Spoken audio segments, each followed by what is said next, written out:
استغفر الله العظيم يا جماعه، من كتر الجرايم ومن كتر اللي انا بقراه وبشوفه من التقطيع انا خلاص. حد يشوف لي اي وظيفه اشتغلها بدل التقطيع الجرايم اللي انا بقراه كل يوم ده. انت اديتور، انت مش تخاف على صحتي؟ الله، وانا مالي يا لمبي؟ ابدا يا ابني قصه، ابدا.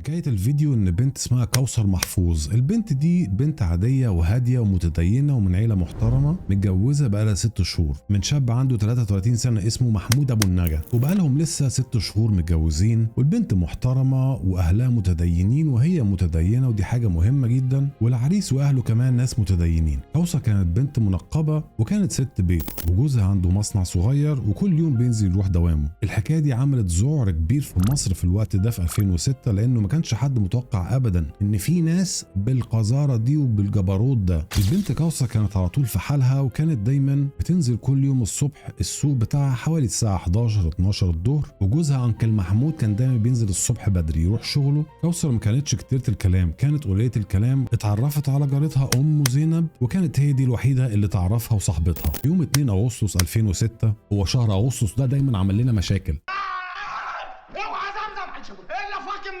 كوثر راحت السوق كالعاده تشتري حاجات من السوق، ورجعت بعد كده وطلعت لبيتها، ولكن افتكرت ان هي نسيت حاجات من السوق. فكوثر طلبت من البواب ان هو يجيب لها الحاجات الناقصه من السوق. البيه بواب طبعا، لا مش ده خالص. البيه بواب طبعا لما راح اشترى لها حاجات من السوق رجع وطلع الدور السابع وخبط على الباب عشان يدي الحاجات لمدام كوثر اللي هي طلبتها من السوق. الغريبه ان مدام كوثر ما فتحتش الباب. البواب استنى 10 دقايق ورجع يخبط تاني، ولكن مفيش حد بيفتح. فقرر البواب ان هو يحط الحاجه على الباب وينزل يشوف شغله. جوز كوثر لما رجع من الشغل وفتح باب الاسانسير لقى الحاجات موجوده قدام الباب، واتضايق جدا ازاي مراته سابت الحاجه قدام الباب عشان تبوظ. المهم استاذ محمود فتح الباب وفضل يدور على كوثر، ولكن لا حياة لمن تنادي. كوثر فص ملح وداب مش موجودة. نزل بعد كده محمود عشان يسأل البواب إذا شاف مدام كوثر خرجت من العمارة، ولكن البواب قال له أنا آخر مرة شفت مدام كوثر وهي رايحة السوق، لكن لما رجعت أنا ما شفتهاش. وده كان آخر مرة أي حد يشوف فيها كوثر. الساعة دخلت على 9 و10 بالليل، وجوزها ابتدى يقلق وعايز يعرف بالظبط فين كوثر وإيه اللي حصل. محمود كلم أهلها في التليفون عشان يعرف إذا كانت كوثر راحت عند أهلها ولا راحت لحد من قرايبها، ولكن دي مش من عادة كوثر ان هي تروح عند اي حد او تخرج من البيت من غير ما تقول لجوزها. محمود لما اتصل باهلها وحاول يعرف هي فين، اهلها كمان ابتدوا يقلقوا وجم فعلا على البنايه في فيصل عشان يعرفوا البنت فين. الاهل ومحمود والجيران ابتدوا يدوروا، ولكن مفيش اثر لكوثر. محمود واهل كوثر راحوا فورا تاني يوم عند قسم الشرطه عشان يفتحوا محضر على تغيب كوثر. كالعاده ابتدت التحقيقات ان هم يسالوا الجيران والاصدقاء والناس المجاورين عشان يعرفوا مين اخر واحد شاف كوثر، واذا كان في حاجه مشتبه فيها وهم شايفين ان في حاجه غلط يبداوا يحققوا وراها. يوم 5 اغسطس جت بلاغات يوم 5 اغسطس. الله يخرب بيت 5 اغسطس ده، مشكلتك انت في 5 اغسطس. انا عملت ايه؟ الله العظيم. يوم 5 اغسطس ابتدت تيجي بلاغات على قسم الشرطه ان في اكياس زباله تحت العماره او بعيد عن العماره شويه، ريحتها فايحه صعبة جدا، والأكياس دي كانت قريبة من ترعة المريوطية. الشرطة فورا اتجهت على المكان اللي بلغوا عنه وشافوا فعلا أكياس زبالة طالع منها ريحة وحشة جدا، واكتشفوا بعد كده في الأكياس دي إن في بقايا جسمانية في أكياس الزبالة، يعني شوية أعضاء بشرية كده، صباع، رجل، فخدة. وده ما كانش البلاغ الوحيد، في بلاغات تانية جت في اليوم ده كمان بتقول إن في أعضاء بشرية صغيرة متنطورة على طول ترعة المريوطية. تحقيقات مباحث بولاق ابتدت تربط الحاجات دي بلغز اختفاء كوثر، خاصة ان بعد فحص الاجزاء الجسمانية دي واكتشفوا ان الدي ان ايه هو عبارة عن دي ان ايه لبنت في منتصف ال 19 لل 20 سنة. وكمان لقوا قفاز لست منقبة. قفاز؟ ايه القفاز ده؟